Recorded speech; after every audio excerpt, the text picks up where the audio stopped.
अच्छा, आपके समूह को मैं एक काम बताता हूँ, कर सकते हैं क्या? अगर आपके सेल्फ हेल्प ग्रुप की बहनें, जी सर। उनको परोसना कैसे उसकी ट्रेनिंग हो जाए, जो लोग आते हैं उनको भी अच्छी सर्विस मिल जाएगी, जी सर। आपकी बहनों को कमाई हो जाएगी। जी सर। मेरे परिवार में कुल 5 सदस्य हैं। समूह से जुड़ने से पहले मेरी आर्थिक स्थिति अच्छी नहीं थी, इसलिए हमारे बच्चों का रहन सहन, उनका खान पान, उनकी शिक्षा व्यवस्था देखने में मुझे काफ़ी कठिनाइयों का सामना करना पड़ा। एक दिन कुछ दीदियाँ हमारे पास आई। उन्होंने हमें समूह के बारे में बताया और हमें समझाया कि समूह के माध्यम से हम जुड़कर कैसे अपने आर्थिक रोजगार को बढ़ा सकते हैं और अपनी आर्थिक स्थिति को सुधार सकते हैं। फिर हम समूह में जुड़े। इस प्रकार जब हमारे समूह में 15,000 रुपये आरएफ की राशि आई तो उसे हमने लेकर खेती की शुरुआत की। आप जैसे परिवार की जो माताएं बहनें हैं, इस देश में 2 करोड़ माताओं बहनों को मुझे लखपति बनाना है। तो आपकी बात जब सुनेंगे ना, तो लोगों को विश्वास हो जाएगा कि हाँ, लखपति दीदी बन सकते हैं। सर, ये कहने की बात नहीं है, हम लोग बोल नहीं पाते हैं। हमारी तरह बहुत सारी दीदियां हैं सर, जो समूह के माध्यम से जुड़कर आत्मनिर्भर बनी है और लखपति दीदी बनी है सर। यहाँ बोलने को हर किसी को मौका नहीं मिलता सर, ये हमारा कितनी बहनें हैं जो लखपति दीदी बनी होगी यहाँ? सर, हमारे गांव में कम से कम हर समूह से 2-4 महिलाएं तो बनी गई हैं। 2-3 महिलाएं बन गई? जी सर। अच्छा, आपके समूह को मैं एक काम बताता हूँ, कर सकते हैं क्या? बताइए सर, प्रयास करेंगे पूरी तरह। देखिए, हमारे देश में जी सर। आजकल शादी ब्याह होते हैं, जी सर। तो वो खड़े खड़े खाने का रिवाज शुरू हो गया अब। जी सर। तो लोगों को लगता है कि दोबारा मिलेगा ना, इसलिए थाली भर देते हैं। जी सर। और फिर आधा छोड़ देते हैं, तो खाना बर्बाद हो जाता जी है। सर। किसी के घर में जन्मदिन है तो भी खाना बर्बाद हो जाता है। अगर आपके सेल्फ हेल्प ग्रुप की बहनें, जी सर।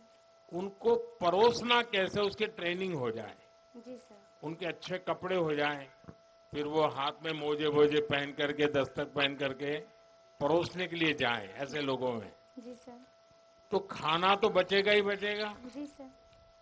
जो लोग आते हैं उनको भी अच्छी सर्विस मिल जाएगी, जी सर। आपकी बहनों को कमाई हो जाएगी। जी सर।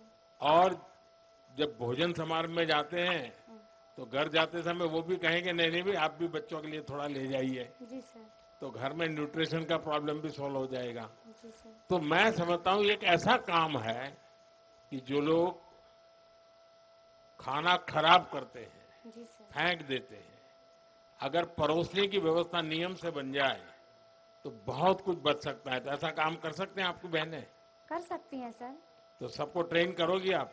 जी सर, बिल्कुल। और मैं भी योगी जी को बताता हूँ कि ऐसे लोग जो अपना समारोह करें, जी तो सर। आप जैसे लोगों को बुलाएं जी और सर। वो परोसना का काम संभालें। जी सर। अच्छा, आपके गांव में स्वच्छता का अभियान का कुछ सोचते हैं लोग? जी सर, करते हैं सर, जगह जगह लगाए गए हैं। कूड़ा उसमें फेंकते हैं सर, फिर वहाँ से गाड़ी आती है, ग्राम पंचायत के जगह बनी है एक तो, वहाँ पे ले जाते हैं सर। तो इतने सालों तक आप परेशान रहे? हाँ सर। तो जन औषधि केंद्र में 100 रुपये की दवाई 20 रुपये में मिल जाती है। सन 2005 में मैं पेड़ पर से गिर गया था, जिसके कारण मेरे बाएं पैर के कूल्हे की हड्डी टूट गई थी। उसके लिए मैं बहुत परेशान था, काफी दिन से दुखी था, परेशान था। मेरे पास पैसा नहीं था। प्राइवेट हॉस्पिटलों में उसकी कीमत 1.5 से 2 लाख रुपए मांग रहे थे, उतना मेरे पास बजट नहीं था। फिर गांव में मेरी आशा दीदी से मुलाकात हुई, उन्होंने मेरा आयुष्मान गोल्डन कार्ड बनवा दिया। उसी कार्ड के माध्यम से आज मेरे बनारस में बहुत बड़ा अस्पताल में इलाज हो सका। ऑपरेशन कब हुआ? सितंबर में सर। अभी हुआ? हाँ। तो इतने सालों तक आप परेशान रहे?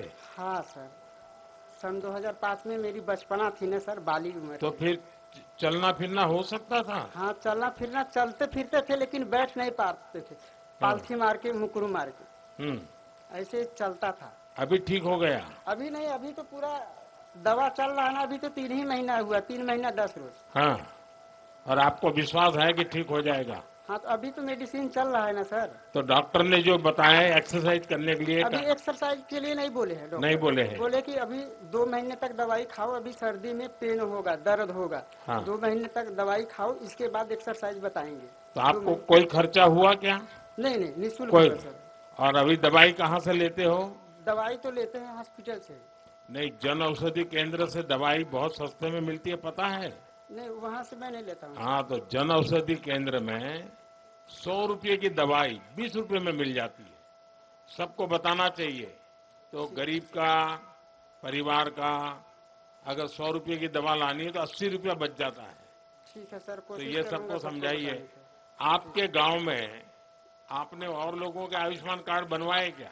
हाँ सर, बनवा हूँ, 10-15 लोगों को बनवा हूँ और लोगों को बनवाने के लिए मैं बोल रहा हूँ।